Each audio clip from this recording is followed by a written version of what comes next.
Assalamualaikum warahmatullahi wabarakatuh. Nama saya Muhammad Giyas Lutfi Nazmuddin dari kelas A Akidah Filsafat Islam semester 5 dengan nomor induk mahasiswa 1191010040. Jadi dalam video ini saya akan membahas tentang lembaga yang kemarin saya kunjungi, yakni lembaga yang bernama AK3 sebagai syarat dalam ujian akhir semester mata kuliah Filsafat Sosial.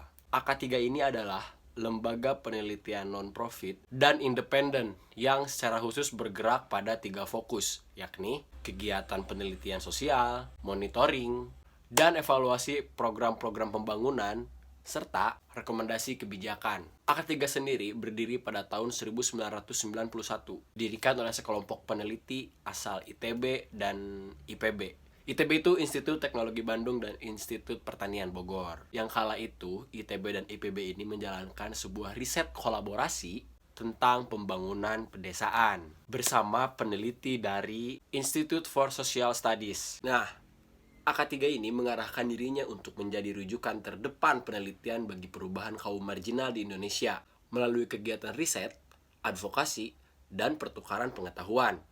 Melalui berbagai macam kegiatan itu, AK3 membantu kaum marginal dalam memperluas akses mereka terhadap sumber daya dan proses pembuatan kebijakan, terutama di area-area seperti perburuhan, usaha kecil, agraria, pembangunan berbasis masyarakat, kebijakan penganggaran, dan pelayanan publik.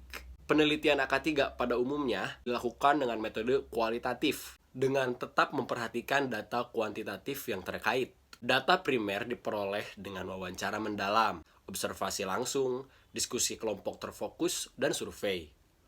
Selama masa penelitian lapangan, peneliti AK3 juga tinggal di lokasi penelitian selama 1 hingga 3 bulan untuk mengamati dan memahami lebih jernih subjek penelitiannya. AK3 memberikan masukan maupun rekomendasi berdasarkan hasil penelitian untuk mendorong perubahan kebijakan. Proses tersebut dilakukan melalui advokasi dan penguatan jaringan pada kelompok marginal, masyarakat sipil, pemerintah, media massa, para Indonesianis, kalangan peneliti, dan lembaga-lembaga internasional. Saat ini, AK3 juga menjadi salah satu lembaga penelitian di Indonesia yang bergabung dalam program Knowledge Sector Initiative atau KSI yang digagas AUS-AID. Apa ya AUS-AID? Program ini bertujuan mendorong pembuatan kebijakan yang berbasis penelitian. KSI mendukung AK3 dan lembaga penelitian lainnya dalam penguatan kapasitas organisasi dan peneliti untuk meningkatkan kemampuannya, penelitiannya, hingga menghasilkan penelitian yang dapat menjadi acuan bagi pembuat kebijakan. Nah, untuk pemasukan dananya, AK3 itu banyak mendapatkan donor dari luar negeri. Salah satunya dari Australia, dari Belanda, dari Korea, bahkan dari Bank Dunia. Dan pemasukan dana dari pemerintah pusat itu sangat-sangat minim. Namun sekarang AK3 pun sedang gencar untuk mendorong lembaga-lembaga penelitian di daerah agar dapat mengakses pengajuan dana pada pemerintah, yakni lebih tepatnya dari APBN. Nah, pada saat kami ke sana, kami mengobrol dengan Bulia Ambarwati. Bulia ini lebih tepatnya bergabung pada AK3 sejak tahun 2013 sebagai koordinator peneliti. Beliau menjelaskan, selain AK3 terjun langsung untuk memulai penelitian, AK3 juga aktif dalam mengevaluasi kebijakan-kebijakan pemerintah. Salah satunya mengenai dampaknya terhadap lingkungan sekitar, baik itu alam maupun para penghuninya di lingkungan tersebut. Nah, khususnya pada saat ini, AK3 ini sedang aktif mengkaji atau meneliti mengenai kepemudaan dan pertanian pedesaan. Belum lama ini pun tim dari AK3 baru saja pulang dari Papua setelah menjalani studi evaluasi. Nah, tentang fokus yang lebih spesifik dari AK3 ini, salah satu contohnya itu tentang mengajak para pemuda untuk kembali bertani gitu loh.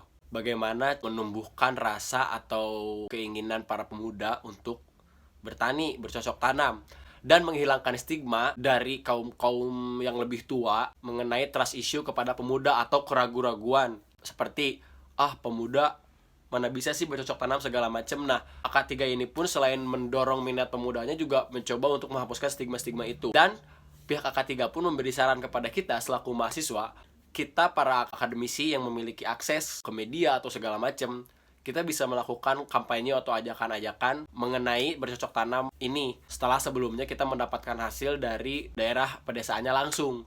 Jadi kita bisa berbaur ke pedesaan, ke tempat para petani, mengobrol dengan mereka, kemudian kita bawa bahan-bahan obrolan itu ke kampus dan kita jadikan sebuah poster ajakan segala macam.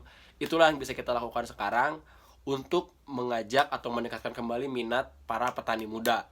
Jadi dari sekian banyak aktivitas dari AK3, yang saya soroti di sini adalah mengenai kepemudaan dan pertanian pedesaan ini.